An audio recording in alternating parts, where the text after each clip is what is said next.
بدأنا بسم الله وبالصلاة الله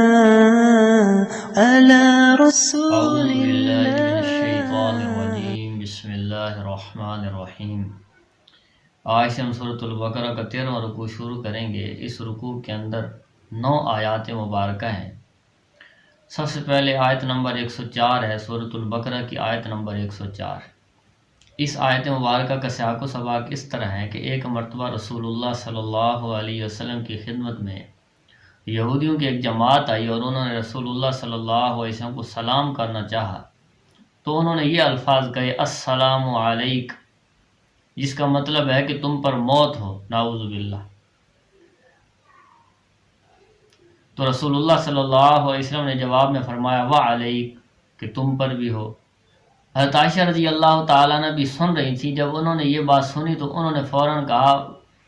علیکم السام والموت، تم ہی پر موت ہو اور اللہ کی لعنت ہو۔ نبی کریم صلی اللہ علیہ وسلم نے حضرت عائشہ صدیقہ رضی اللہ تعالیٰ عنہ سے فرمایا کہ عائشہ، میں نے ان کو جواب میں وعلیکم کہہ دیا تھا کہ تم پر بھی ہو، تو یہ جواب ان کے لیے کافی تھا۔ اس سے زیادہ بات کر کے اپنے اخلاق کو خراب نہیں کرنا چاہیے۔ تو یہود و نصارہ کی عام طور پہ یہ عادت تھی، خاص طور پہ یہود کی، کہ وہ رسول اللہ صلی اللہ علیہ وسلم کی بارگاہ میں حاضر ہو کے اس قسم کے توہین آمیز گستاخی والے الفاظ استعمال کرتے تھے۔ تو اس آیت مبارکہ کے اندر آیت نمبر 104 کے اندر بھی اسی قسم کے ایک لفظ کا ذکر ہے۔ مخلص مسلمان نبی کریم صلی اللہ علیہ وسلم کی خدمت میں تشریف فرما ہوتے،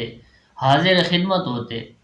تو وہ نبی کریم صلی اللہ علیہ وسلم سے مخاطب ہوتے، آپ علیہ السلام سے بات چیت کرتے، تو نبی علیہ السلام کو رائنا کا لفظ استعمال کرتے۔ آپ علیہ السلام کے لیے رائنا کا لفظ استعمال کرتے، جس کا مطلب ہے ہماری رعایت کیجیے۔ رائنا رعایت سے ہے، ہماری رعایت کیجیے، ہمارا لحاظ کیجیے۔ اسی لفظ کو جب یہود بولتے تو تھوڑا سا لمبا کر کے بولتے رائینا۔ رائینا رائی سے ہے، رائی عربی زبان کے اندر چرواہے کو کہا جاتا ہے۔ تو نعوذ باللہ یہودی اس لفظ کو، جس کا ظاہری مطلب تو ہمارا لحاظ کیجیے، ہماری رعایت کیجیے بنتا ہے، وہ اس کا مطلب بگاڑ کے اس لفظ کو بگاڑ کے اس کا مطلب بھی بگاڑ دیتے ہیں کہ اے ہمارے چرواہے، نعوذ باللہ۔ تو اللہ تعالیٰ نے مسلمانوں کو تنبیہ کی کہ نبی کریم صلی اللہ علیہ وسلم کے سامنے رائنا کا لفظ استعمال نہ کریں، بلکہ اس کی جگہ پہ دوسرا لفظ استعمال کریں انظرنا، کہ ہمیں دیکھیے، ہمارا لحاظ کیجیے، ہماری طرف توجہ کیجیے۔ واسمعوا، اور مسلمانوں کو حکم ہے کہ بات پوری توجہ سے سنیں۔ مطلب یہ ہے کہ بات پوری توجہ سے سنی جائے گی تو پھر دوبارہ پوچھنے کی ضرورت نہیں ہوگی، بلکہ یہ کہنے کی بھی ضرورت نہیں ہوگی کہ رائنا یا انظرنا، کیونکہ بات توجہ سے سنی گئی ہے تو بات سمجھ میں آ گئی ہے، اب دوبارہ پوچھنے کی ضرورت نہیں ہے۔ کیونکہ بات کو دہرانا جو ہے، کسی سے بات دہرانے کا مطالبہ کرنا، یہ بے توجہی کی نشانی ہے کہ توجہ سے نہیں بیٹھے تھے، اب استاد کو کہہ رہے ہیں کہ آپ ہمیں دوبارہ یہ بات سمجھائیں، تو اگر توجہ سے بات سنتے تو دوبارہ سمجھنے کی ضرورت نہ پڑتی۔ اور اس آیت مبارکہ میں اللہ تعالیٰ نے یہود کے بغض کو، غصے کو بھی بیان کیا، اور اس کی وجہ تو وہی ہے کہ وہ حسد کرتے تھے اور اناد اور حسد کی وجہ سے ایمان نہیں لاتے تھے۔ اب مسلمانوں کو جب بھی کبھی کوئی فتح حاصل ہوتی، کوئی انعام اللہ تعالیٰ کی طرف سے حاصل ہوتا، کوئی کامیابی حاصل ہوتی، تو اس سے یہود اندر ہی اندر جلتے تھے اور مسلمانوں کی ترقی سے ان کو تکلیف ہوتی تھی۔ حالانکہ وہ رسول اللہ صلی اللہ علیہ وسلم کی حقانیت کو اچھی طرح جانتے تھے، لیکن اس کے باوجود بھی ایمان نہیں لاتے تھے حسد کی وجہ سے۔ تو اللہ تعالیٰ نے رسول اللہ صلی اللہ علیہ وسلم کا انکار کرنے والوں کہ آپ علیہ السلام کی توہین کرنے والوں، آپ کی گستاخی کرنے والوں کو اس آیت مبارکہ کے اندر کافر قرار دیا ہے۔ اور اللہ تعالیٰ فرما رہے ہیں کہ میں نبوت جس کو چاہتا ہوں عطا کرتا ہوں، تمہاری خواہش کی وجہ سے میں کسی کی خواہش کی وجہ سے میں کسی کو نبی نہیں بناتا ہوں، کسی کی قابلیت اور صلاحیت کی وجہ سے میں اس کو نبی نہیں بناتا ہوں۔ میں جس کو چاہتا ہوں اپنے فضل سے نبوت کا درجہ عطا کرتا ہوں، میں اس کو نبی بناتا ہوں۔ آیت نمبر 104 اور 105 کا ترجمہ دیکھیں۔ یا ایھا الذین آمنوا، اے ایمان والو، لا تقولوا راعنا، رائنا کا لفظ مت کہو، لا تقولوا مت کہو راعنا، رائنا کا لفظ، وقولوا انظرنا، اور کہو انظرنا کہ ہمارا لحاظ کیجئے،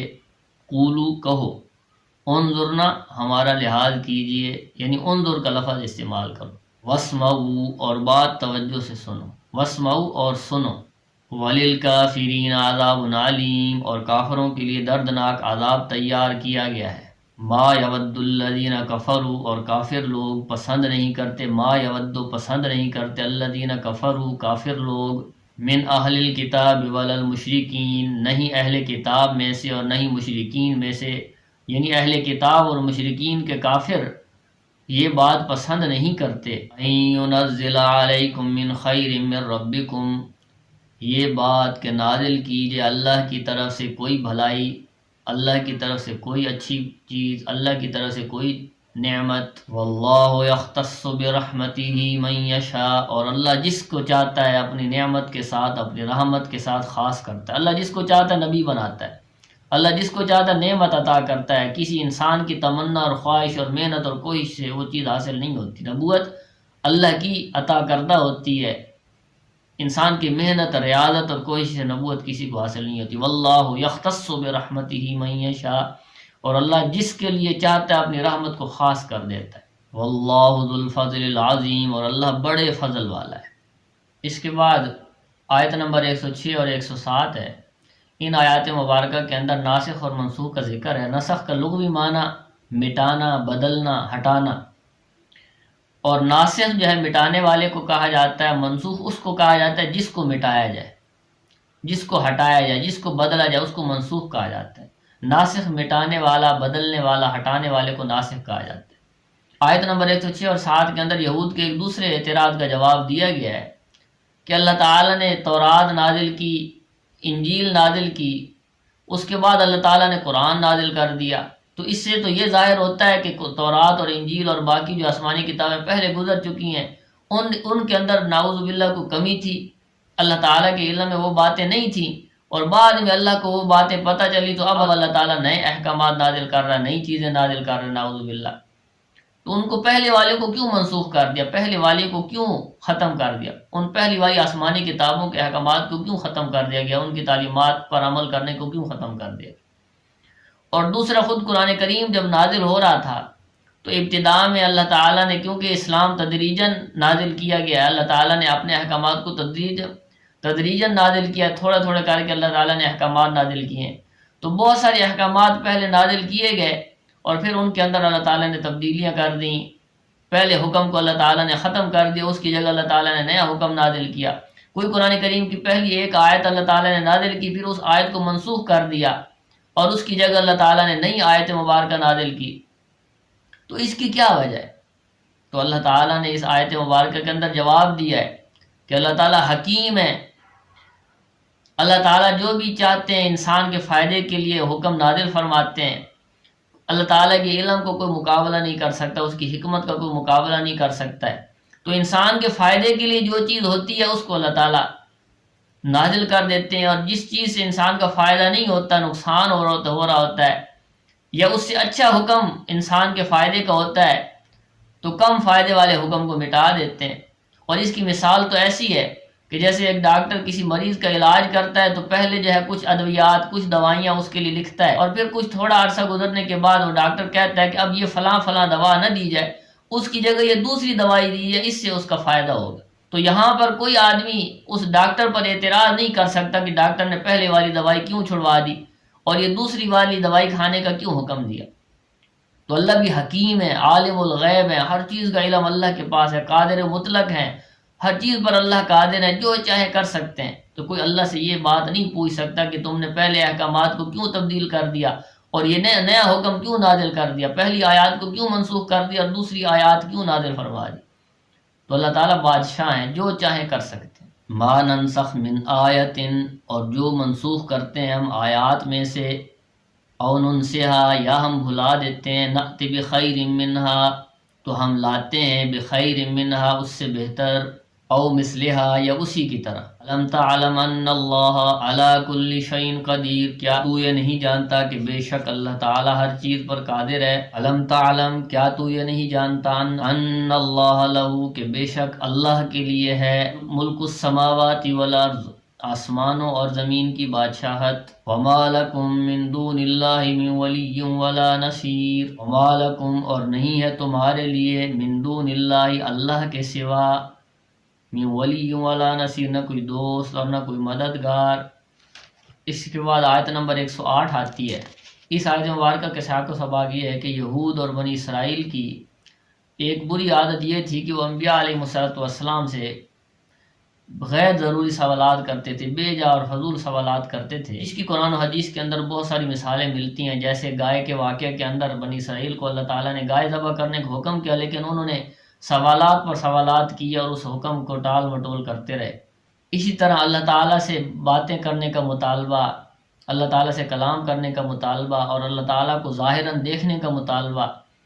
اور من و سلوہ طلب کرنے کا مطالبہ، اور پھر من و سلوہ کے متعلق جو اللہ تعالیٰ نے احکامات نازل کیے اس کی مخالفت، اور پھر من و سلوہ سے خوش نہ ہوئے اور پھر انہوں نے اور چیزیں مانگنا شروع کر دیں، تو یہ سارے واقعات جو ہیں وہ فضولیات پر مبنی ہیں۔ اب آیت نمبر 108 کے اندر اللہ تعالیٰ نے مسلمانوں کو ان چیزوں سے بچنے کا حکم کیا ہے کہ ان جیسی کہ مسلمان ان عادات کو اپنے اندر سے نکالیں اور فضول سوالات سے اپنے آپ کو بچائیں۔ یہود مسلمانوں کو شک و شبہ کے اندر مبتلا کرنے کے لیے مسلمانوں ہی سے طرح طرح کے سوالات کرتے تھے جو مسلمانوں کو پتہ نہیں ہوتے تھے، تو وہ رسول اللہ صلی اللہ علیہ وسلم کی بارگاہ میں آ کے عرض کرتے کہ یا رسول اللہ یہ یہود ہم سے اس طرح کے سوالات پوچھ رہے ہیں، تو اس پر اللہ تعالیٰ نے یہ آیات مبارکہ نازل فرمائی اور فضول سوالات پوچھنے سے منع فرمایا۔ اسی طرح جب اللہ تعالیٰ کی طرف سے حج کرنے کا حکم نازل ہوا تو رسول اللہ صلی اللہ علیہ وسلم نے سارے مسلمانوں کو مدینہ میں جمع کیا اور مسلمانوں کو یہ اللہ کا حکم سنایا۔ اب بات واضح ہو چکی تھی کہ حج ایک دفعہ کرنا فرض ہے، لیکن اس کے باوجود ایک آدمی کھڑا ہوا اور اس نے نبی کریم صلی اللہ علیہ وسلم سے پوچھا کہ یا رسول اللہ کیا ہر سال حج کرنا فرض ہے؟ تو آپ علیہ السلام نے خاموشی اختیار فرمائی۔ دوسری دفعہ پھر اس نے پوچھا کہ یا رسول اللہ کیا ہر سال حج کرنا فرض ہے؟ تو پھر آپ علیہ السلام خاموش رہے۔ تیسری مرتبہ پھر جب اس نے یہی سوال کیا تو آپ علیہ السلام غصہ ہوئے اور آپ علیہ السلام نے فرمایا کہ اگر میں کہہ دوں کہ ہر سال فرض ہے تو پھر تمہارے اوپر ہر سال فرض ہو جاتا، تو پھر تم میں سے کتنے آدمی ایسے ہیں جو ہر سال حج کرنے کی طاقت رکھتے ہوں؟ اس لیے جتنا حکم تمہیں دیا جائے اس کے اوپر عمل کرو اپنی طاقت کے مطابق اور فضول سوالات سے اپنے آپ کو بچاؤ۔ اللہ تعالیٰ نے مسلمانوں کو فضول سوالات کرنے سے منع کیا ہے، اور اللہ تعالیٰ نے اس رویے کو بنی اسرائیل کے اس رویے کے ساتھ تعبیر کیا ہے جو انہوں نے موسیٰ علیہ السلام کے ساتھ اختیار کیا تھا کہ وہ موسیٰ علیہ السلام سے فضول بیجا سوالات کرتے تھے اور اس کی وجہ سے وہ کفر کا شکار ہوئے، ناشکری کا شکار ہوئے۔ تو اب یہ آیت نمبر 108 کا لفظی ترجمہ دیکھیں۔ ام تریدون کیا تم یہ چاہتے ہو، ان تسالو کہ تم پوچھو، کہ تم سوال کرو، رسولکم اپنے رسول سے، کما سئل موسیٰ من قبل جیسے کہ سوال کیے گئے تھے موسیٰ علیہ السلام سے اس سے پہلے، وَمَن يَتَبَدَّلِ الْكُفْرَ بِالْإِيمَانِ اور جو شخص بدل ڈالے کفر بالایمان ایمان کے بدلے میں، یعنی جو آدمی گمراہی خرید لے ہدایت کے بدلے میں، کفر خرید لے ایمان کے بدلے میں، فقد ضل سواء السبیل تو البتہ تحقیق فقد ضل یقیناً گمراہ ہو گیا، سواء السبیل سیدھے راستے سے۔ اس کے بعد آیت نمبر 109 ہے۔ اس کے متعلق عبداللہ بن عباس رضی اللہ تعالیٰ عنہ سے روایت ہے کہ دو یہودی تھے، ایک کا نام حیی بن اخطب تھا اور دوسرے کا نام ابو یاسر بن اخطب تھا۔ یہ دونوں منافقانہ طور پر مسلمان ہوئے، اپنے آپ کو مسلمان ظاہر کرتے،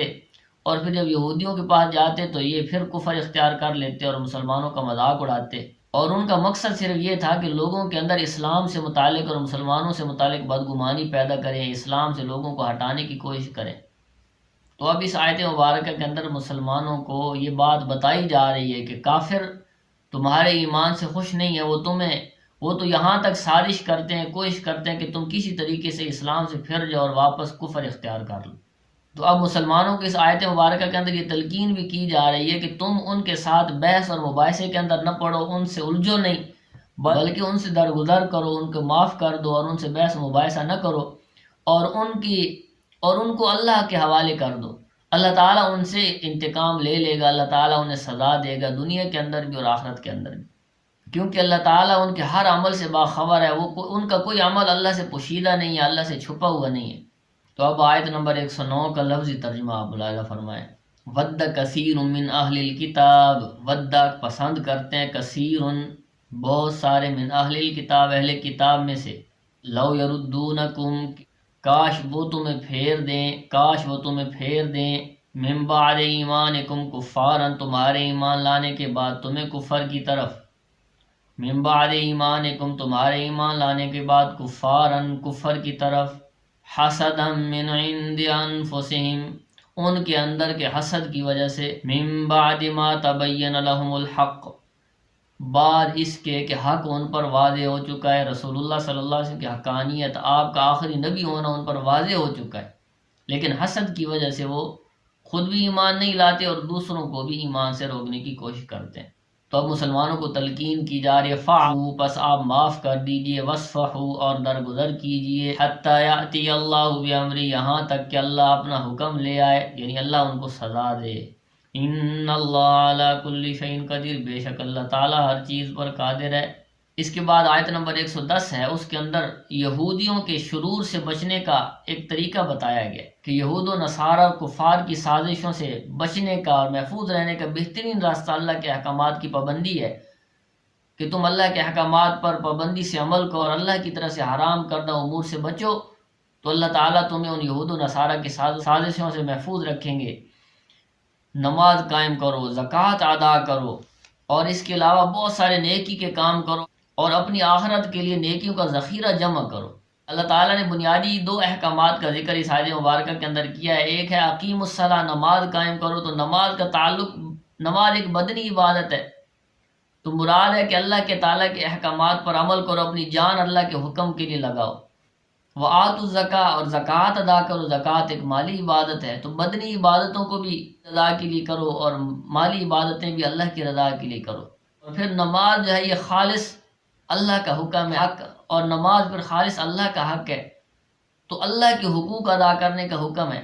اور زکوٰۃ کی ایک نسبت بندوں کے حقوق کے ساتھ بھی ہے کہ اس سے غریبوں اور محتاجوں کی ضرورتیں پوری ہوتی ہیں، تو اس طرح بھی اشارہ ہے کہ اللہ کے حقوق بھی ادا کرو، اللہ کے بندوں کے حقوق بھی ادا کرو اور اپنے معاشرے کے لیے فلاح اور خیر کا ذریعہ بنو۔ تو اب اس آیت مبارکہ کا لفظی ترجمہ آپ دیکھیں، وَأَقِیمُوا الصَّلَاةَ اور تم نماز قائم کرو، وَآتُوا الزَّکَاۃَ اور زکوٰۃ ادا کرو، وَمَا تُقَدِّمُوا اور جو کچھ تم بھیجو، لِأَنفُسِکُم اپنے نفس کے لیے، اپنی جانوں کے لیے، من خیرٍ بھلائی میں سے، نیکی میں سے، یعنی جو تم آگے بھیجو موت کے بعد اپنی آخرت میں ذخیرہ جمع کراؤ، اپنی آخرت کے لیے نیکیاں کرو، نیک اعمال اللہ کے ہاں جمع کرا دو، اپنی نیکیاں اللہ کے خزانے میں جمع کرا دو، تجدوہ عند اللہ تو تم پالو گے اللہ کے ہاں، اللہ تعالیٰ کسی کی نیکی ضائع نہیں کرتے، ہر نیکی ہر عمل اللہ کے ہاں محفوظ ہو رہا ہے۔ ان اللہ بما تعملون خبیر، بے شک اللہ تعالیٰ ان تمام اعمال سے جو تم کرتے ہو باخبر ہے، اللہ تعالیٰ تمہارے کسی عمل سے بھی بے خبر نہیں ہے۔ ان اللہ بے شک اللہ تعالیٰ بما تعملون وہ اعمال جو تم کرتے ہو خبیر خبردار ہے، جاننے والا ہے۔ اس کے بعد آیت نمبر 111 اور 12 کے اندر یہود کے ایک وہم کا جواب دیا گیا ہے کہ یہودیوں کا ایک وہم تھا اور غلط تمنا تھی، غلط خواہشات تھیں کہ وہ اپنے آپ کو اللہ تعالیٰ کی لاڈلی اور چہیتی قوم کہتے تھے، اور یہ کہتے تھے کہ یہودی جنت میں جائیں گے، اور عیسائیوں کا یہ عقیدہ ہے کہ وہ کہتے ہیں کہ ہم عیسائی جنت میں جائیں گے۔